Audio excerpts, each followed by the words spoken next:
آج ہوتا ہے نا، اگر مولوی صاحب بہت سارے جگہوں پر شہروں میں آپ نے دیکھا ہوگا،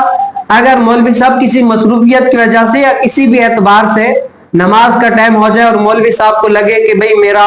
وضو ہے،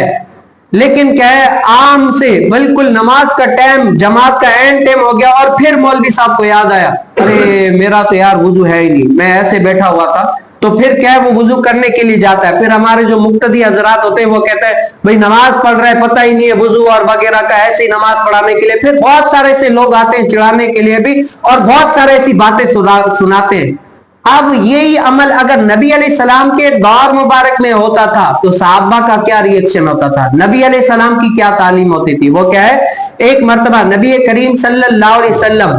کیا ہے، حدیث مبارکہ کیا ہے، حضرت ابو ہریرہ رضی اللہ تعالی عنہ نے فرمایا کہ نماز کے لیے اقامت کہی جا چکی تھی اور لوگ کھڑے ہو چکے تھے اور صفیں کیا ہے سیدھی ہو چکی تھی، اور نبی کریم صلی اللہ علیہ وسلم ہماری طرف تشریف لے آئے تھے۔ جب اپنے مصلی پر کھڑے ہو گئے تو نبی علیہ السلام کو یاد آیا کہ ارے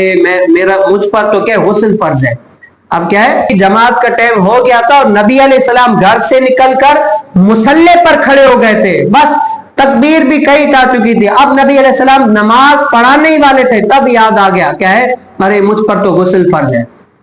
اب نبی علیہ السلام نے صحابہ کو کیا فرمایا کہ اے صحابہ تم لوگ یہیں پر کھڑے رہو۔ کیا ہے ہمارے یہاں اگر ایسا مولوی صاحب کے ساتھ ہوتا ہے نا تو لوگ مسجد میں ہی سنانا شروع کر دیتے، ارے تیری ایسی کی تیسی، یہ تو وہ بہت سارے سناتے ہیں۔ اب وہ مولوی صاحب منہ نیچے کر کے جا کر وضو کر کے آ جاتا ہے، یہ وہ پھر پہلے بھی سننی پڑتی ہے بعد میں سننی پڑتی ہے، لیکن نبی علیہ السلام نے کیا اے صحابہ تم یہیں پر کھڑے رہو، میں جاتا ہوں غسل کر کے آتا ہوں۔ اب محدثین کیا فرماتے ہیں، نبی علیہ السلام اس جگہ سے جلدی سے نکلے اور گئے وہاں پر گھر میں جا کر غسل کیا ہے۔ جب غسل کر کے محدثین فرماتے ہیں نبی علیہ السلام مسجد میں آئے نا تو نبی علیہ السلام کے سر سے جو پانی ٹپک رہا تھا نا ہم نے وہ بھی دیکھا، اس کے بعد نبی علیہ السلام نے کیا ہے نماز پڑھائی۔ اب اس پر علماء یہ کہتے ہیں اب انبیاء علیہ السلام سے بھول نسیان کا آ جانا یہ کیا ہے جائز ہے، انبیاء علیہ السلام کو بھی بھول چوک ہو سکتی ہے، وہ کیا ہے اس کی حکمتیں علماء نے بہت ساری لکھی ہیں۔ پچھلی قوموں کے اندر اگر ایسی جو معجزات وغیرہ اپنے نبی علیہ السلام سے دیکھتے تھے نا، جو پچھلی قوم کے لوگ ان کو اللہ سمجھ لیا کرتے تھے کہ معاذ اللہ یہ کیا ہے، حضرت سیدنا عزیر علیہ السلام کو ان کی قوم نے کیا ہے خدا سمجھ لیا تھا، اور جو فرشتے تھے ان کو کہا کرتے تھے کہ یہ اللہ کی بیٹی ہیں۔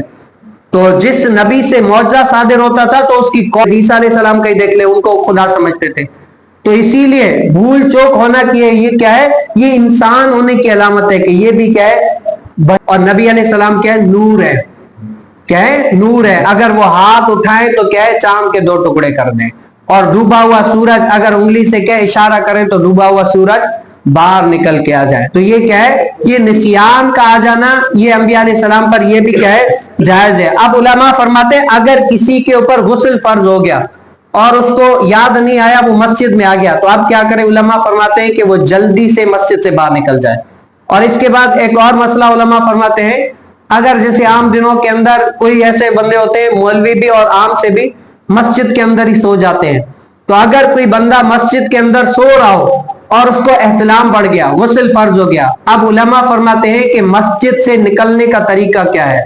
مسجد میں سو رہا تھا غسل فرض ہو گیا، اب مسجد سے نکلے گا تو کیسے نکلے گا، شریعت اس بارے میں اس کی کیا رہنمائی فرماتی ہے؟ تو اس بارے میں علماء فرماتے ہیں 2 طریقے ہیں۔ پہلا طریقہ کیا ہے کہ مسجد کے اندر ہی تیمم کر لے، کیا ہے تیمم کر کے پھر کیا ہے مسجد سے باہر نکل جائے۔ دوسرا طریقہ یہ علماء کہتے ہیں اگر اس کے پاس چادر ہے نا تو چادر کیا ہے بچھا کر، جیسے یہ چادر ہے اب یہ چادر بچھا لے، یہاں پر پاؤں رکھے یہاں پر پہنچ جائے تو پھر اس کو یوں کر لے یہاں پر کر لے، اس طریقے سے کر کر کے کیا وہ باہر نکل جائے اور جلدی سے کوشش کرے یہ نکلنے کا۔ اب اگر مسجد کے اندر کسی کے اوپر غسل فرض ہو گیا ہے تو کیا یہ 2 طریقے اس طریقے سے وہ جلدی سے نکل جائے۔ تو اللہ تعالیٰ مجھے اور آپ کو بھی نبی مختار صلی اللہ علیہ وسلم کی شریعت پر عمل پیرا ہونے کی توفیق نصیب فرمائے۔